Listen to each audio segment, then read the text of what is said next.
sometimes nostalgia gets the better of us. Now where'd you get this, my decomposing friend? Welcome to WatchMojo.com, and today we're counting down our picks for the top 10 video games that are not as good as you remember them. Before we begin, we publish new videos every day, so be sure to subscribe for more great content. For this list, we're looking at video games that are not bad by any stretch of the imagination, but might not be as perfect as we remember them. Take off the rose-tinted glasses, take a deep breath, and we can get through this. Number 10, Grand Theft Auto 3. Liberty City, a place where violence, sex, and corruption reigns, and how we love it. With endless amounts of hours to be poured into exploring its various islands, there's plenty to enjoy here. However, since this was the first in the series to transition into a 3D open world, the game was definitely limited by the technology of the time. The graphics are pretty bland, especially compared to Vice City and San Andreas. Missions keep tight restraints on the player, traffic and pedestrians are very light, plus the choice of having a silent protagonist certainly hindered the narrative. Ultimately, GTA 3 is more of a victim of the times, considering how many better open world titles, including later GTA titles, were released over the years. Alright, homie. I ain't your homie. I'm someone you want to impress. Number 9, EverQuest. It was the second MMORPG to ever be released, and it brought with it a juggernaut of a three-dimensional game engine. Isn't any surprise that fantasy fans adored it? It was truly the spark that led to an almost oversaturation of the genre. And while the extensive class system and numerous expansions certainly allowed EverQuest to stay afloat, it eventually clashed with the likes of World of Warcraft, which, as you all well know, reached new heights that very few games have been able to match.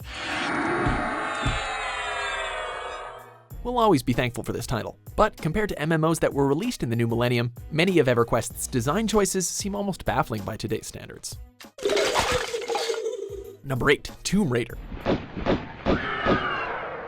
She's become one of video games' most badass female icons, and to this day has proved that her adventures still have a place in modern gaming. It's just a shame that her first adventure can't be considered her best. With camera and control issues, as well as some really strange puzzle-solving sections, it would take various reboots to eventually strike up the balance between Lara's knack for treasure hunting, as well as her gunplay. This one definitely needed a bit of fine-tuning. Luckily for us, Lara would come back with a storm of a sequel. Number 7, Pokémon Red, Blue, and Yellow. Many of us have fond memories of choosing our first Pokémon and using it as the foundation to build our fighting teams to become the ultimate Pokémon master. While Red and Blue had a major cultural impact, compared to later titles in the series, it's really rough. First of all, the majority of the Pokémon's pictures in the game don't resemble how they look in the anime or any promotional material. Psychic Pokémon are pretty frickin' overpowered due to the lack of strong bug Pokémon to counter them, and the games are prone to many bugs and exploits. Our advice is if you want this dose of nostalgia, play the remakes Fire Red and Leaf Green. Number 6, Double Dragon. A classic of the arcades that spawned so many sequels, tie-ins, and adaptations that it's hard to keep track. As the Lee brothers, it's up to you to take down wave after wave of enemies in order to save your romantic interest from harm. Beat up the bad guys and get the girl. It sounds simple, right? However, it's due to that simplicity that the dragon's splendor starts to dim a little. Beat-em-ups, multiplayer games, and indie titles have evolved in such a way that gamers these days like something with a little more substance, even from a simple genre like this. Just look at what happened to Double Dragon 4. Talk about a flop. Number 5, Battletoads. Battling your way through sewers and across the cosmos, the antics of these macho mutated reptiles was nothing short of a good old time. After all, how can you not have fun while transforming yourself into a wrecking ball and taking on a leather-bound antagonist?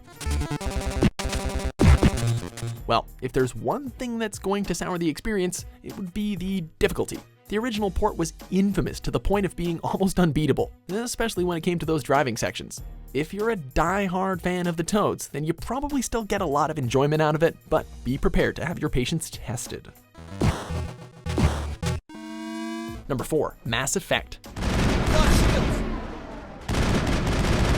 As the game that started a sci-fi behemoth, Mass Effect is remembered for its branching narrative, memorable characters, and RPG character building, not to mention the numerous epic moments that made us feel like a badass. What fans prefer not to remember is the gameplay. The combat in particular is very clunky, with a problematic cover system and weapons that lack any punch. Is there anything you'd like to say about it? Many details are still classified, I'm afraid. However, there is one name that fans do remember for all the wrong reasons: the Mako. Not only does this vehicle have some of the worst handling in gaming, but the worlds you use it on get repetitive really quick. Thank God for Mass Effect 2.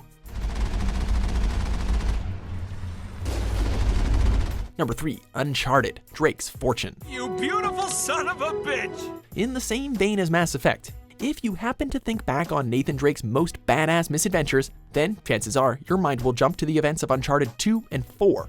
However, compared to the later titles in the series, the story and the characters of the first Uncharted game come off very cheesy.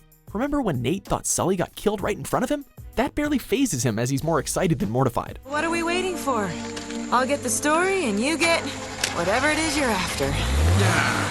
Come on. Or how about Nate's explanation of how an old U-boat ends up on top of a waterfall? Must have come up the river during flood season and gotten stuck.